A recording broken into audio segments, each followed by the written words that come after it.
네, 기술적 분석입니다. 자, 시장 상황 한번 살펴보도록 하겠습니다. 자, 나스닥 같은 경우 0.88% 상승이 나오면서 상승 추세 이어가는 흐름이 나왔습니다. 자, 지금 상황은 상당히 긍정적인 상황이라고 말씀드릴 수가 있을 것 같아요. 제가 이틀 전 영상에서 말씀을 드렸던 것이 이전의 갭 상승 구간, 즉 17,000 라인을 무너뜨린다면 그때는 단기적으로 조정이 나올 수가 있고, 그렇기 때문에 이때는 재매수 기회를 가져갈 수가 있다. 재매수를 위해서는 일부 손익 실현을 하신 뒤에 재진입을 하셔도 좋을 것 같다라는 말씀을 드렸었는데, 자, 어제와 오늘 보시는 것처럼 말씀드렸던 해당 갭상승 구간은 전혀 터치를 하지 않고 상방으로 계속 이어나가는 흐름이 나왔어요. 그렇기 때문에 굳이 손절을 하신다거나 수익 실현을 하실 필요 없이 계속해서 상승 흐름을 탈 수 있는 추세로 움직였다라고 봐주시면 좋을 것 같습니다. 그렇기 때문에 보유를 하셨던 분들은 자, 어제의 상승, 이틀 전의 상승도 다 가져가셨을 걸로 보여져요. 특히나 지금 같은 경우는 기술주와 반도체주들 중심으로 AI 관련주들이 많이 계속해서 밀고 나가는 흐름이기 때문에 어떤 섹터나 종목을 선택하는지가 상당히 중요한 시장이라고 생각이 됩니다. 주요한 핵심 지표로 말씀을 드렸던 10년물 채권 같은 경우에도 보시는 것처럼 상방을 도전하려는 흐름에서 결과적으로 장기 추세를 맞고 떨어지는 흐름이 어제 나왔기 때문에 시장이 더 강하게 반응했다라고 볼 수도 있을 것 같아요. 채권 움직임이 중요하다라고 말씀을 드렸고, 결국 채권이 수익률상으로 대세 상승으로 들어가게 되면 지금 시장은 조정을 받는다고 볼 수가 있는 것이고, 지금처럼 전체적인 장기 추세를 맞고 떨어지면서 하방을 만들어 간다면 그때는 오히려 시장이 대세적인 상승을 만들어갈 수 있다는 겁니다. 그래서 채권 시장의 흐름에 주목을 해주시면서 각자의 종목 선택에 집중을 해주시는 게 중요해요. 자, 어떤 게 중요하다고요? 자, 바로 종목과 섹터를 잘 선택을 해야 됩니다. 그럼 이러한 시장에서 올라갈 수 있는 종목은 어떤 종목이냐? 바로 정배열로 우상향하는 종목들을 도전을 해주셔야 된다는 거예요. 시장이 지금 같은 경우는 심각하게 양극화되어 있기 때문에, 즉 올라가는 종목은 올라가고 내려가는 종목은 계속해서 내려가는 시장이 될 가능성이 높습니다. 단순한 예시로 자, 어제 같은 경우에 폭등이 나왔던 애플을 한번 볼게요. 자, 애플 같은 경우는 보시는 것처럼 역배열 상황에서 무너지고 있던 흐름이 아니었어요. 자, 이전에 갭상승으로 정배열을 만든 뒤에 계속해서 단기입형이 치고 올라가는 흐름이었기 때문에 이러한 식의 시세를 받기에 유리한 구간이었습니다. 심지어 최근에는 보시는 것처럼 상당히 에너지가 왔다 갔다, 즉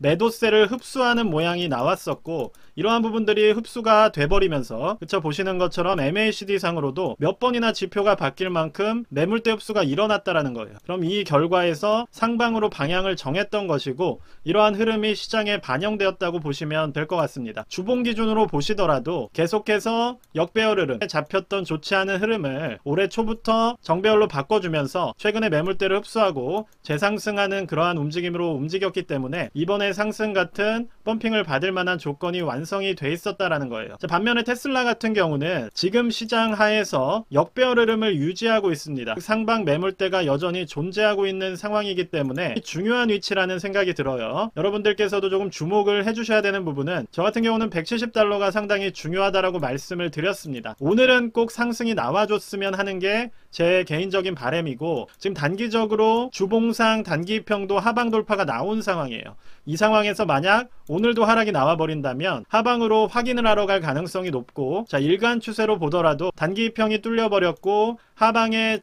지지 구간으로 잡혀있는 장기평 같은 경우도 어느 정도 하방으로 걸쳐있는 흐름이어서 오늘은 이 부분을 회복하는 흐름이 나와줘야 된다라고 생각을 합니다. 물론 이 부분을 한번 무너뜨린 뒤에 쭉 갈 수 있는 것 아니냐라는 말씀을 드릴 수도 있겠지만, 그 무너뜨리고 간다는 이 부분 자체의 리스크가 상당히 높기 때문에 신규 진입이나 평단가가 이때 들어가셔서 $170 정도에 있는 분들은 충분히 낮은 위치에서도 잡을 수 있다라는 생각이 들어요. 그렇기 때문에 저 같은 경우는 손절을 말씀을 드리는 것이고, 어차피 장기 보유로 가닥을 잡으신 분들은 제가 이전에도 강조를 드렸듯이 결국 현금을 모아놓는 게 괜찮은 대안일 수 있다라는 겁니다. 테슬라 같은 경우가 정배열을 잡아가면서 앞서 말씀드렸듯이 애플처럼 장기 추세를 형성한다라고 한다면, 자, 이번에 무너뜨리는 저점 자체가 이전의 저점보다는 높을 확률이 있어요. 그럼 이 구간 좋은 매수 타이밍이 될 수가 있다라고 말씀을 드렸습니다. 그렇기 때문에 여기서 불안감에 빠르게 매수를 들어가기보다는 장기적으로 보시는 분들이라고 한다면 이 추세 자체가 높아지는지를 확인하시고 매수를 하더라도 늦은 매수 타이밍은 아니라는 거예요. 테슬라 자체는 지금 정리를 해드리자면, 자, $170 라인이 주요한 추세 라인이기 때문에 최근에 들어오신 분들은 손절이 나가고 이후에 재진입하는 게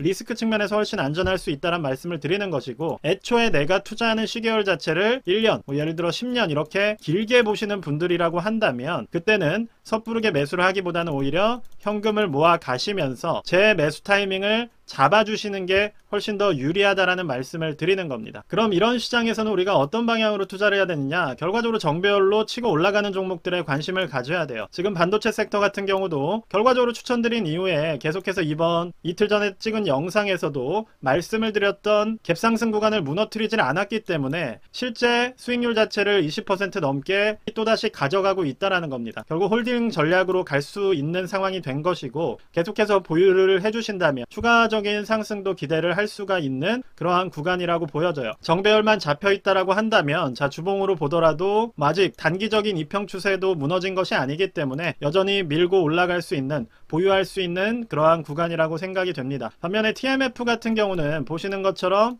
아직 상방에 장기적인 매물대들이 존재를 하기 때문에 SOXX라던가 뭐 나스닥처럼 좀 더 공격적으로 투자하기에는 난이도가 있다라고 말씀을 드렸어요. 그런 부분들을 감안을 해주시면 좋을 것 같고, 제가 이전에 말씀드렸던 종목들, 예를 들어서 뭐 페이팔이라던가 이러한 종목들도 지금 낮은 위치, 즉 매수하고 손절 라인이 가까운 위치에서 어쨌든 정배열을 잡아가고 있기 때문에 충분히 보유할 수가 있는 것이고, 섹터별로 보자면 자, 라부 같은 경우 그리고 불즈 같은 경우도 괜찮다는 거예요. 즉 불즈 같은 경우도 보시는 것처럼 정배열 흐름을 잡아가고 있고, FNGU 역시도 정배열 흐름을 잡혀 있고, 자, 라부 같은 경우도 아직 하단부에서 상당히 붙어있긴 하지만 정배열 흐름으로 잡아가고 있는 흐름입니다. 결과적으로 이러한 종목들은 오히려 장기적으로 내가 투자할 수 있는 방향성이 있다라고 생각을 한다면 충분히 보유 전략으로 수익을 극대화하는 걸 노려보실 수가 있다라는 것이고, 반면에 지금 시장은 양극화가 심하다라고 그랬어요. 자, 양극화, 어떤 측면에서 양극화가 심하냐면, 자, 보신다면 하나는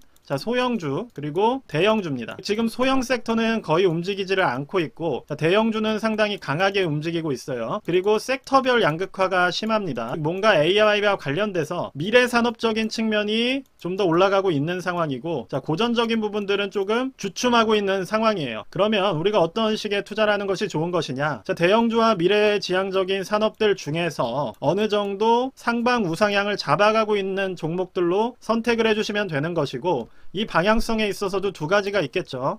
하나는 내가 리스크 테이킹을 할 수 있다라고 한다면 엔비디아 같은 어떤 단기평으로 치고 가는 급등주를 들어가는 것이고, 나는 보수적인 게 좋다라고 하는 분들은 앞서 말씀드렸던 페이팔 같이 조금 이평 라인이 밀접하게 붙어있는 그러한 실적 회복주들을 공략하는 게 적절하다라는 겁니다. 결국 이거는 투자 스타일에 따라서 결정을 하는 것이고, 누가 옳다 그르다의 문제는 아니라는 거예요. 이러한 측면에서 전체적인 시장을 봐주신다면 어떻게 대응을 해야 될지 조금 더 보이실 수 있을 것 같고, 실제로도 자, 주요 지수들을 살펴본다면, 자, 러셀 같은 경우는 오히려 지금 단기평을 무너뜨리면서 박스권 안에서 하방을 향하는 모습이 나오고 있는 상황입니다. 반면에 Q 같은 경우는 단기평선이 장기평선 위쪽으로 이격도를 만들면서 치고 올라가는 흐름인 것이고, 자, 중형주만 하더라도 어제 미두 같은 경우도 보시면 단기평을 무너뜨리면서 하방을 향하는 모습이에요. 지금 이 말은 어떻게 되느냐? 자, 러셀이나 S&P 500에 속하지 못하는 중형주 들은 지금 섹터별로 상당히 지지부진한 흐름을 보이고 있다라는 겁니다. 이러한 상황일수록 종목 선택에 유의를 해주셔야 되는 것이고,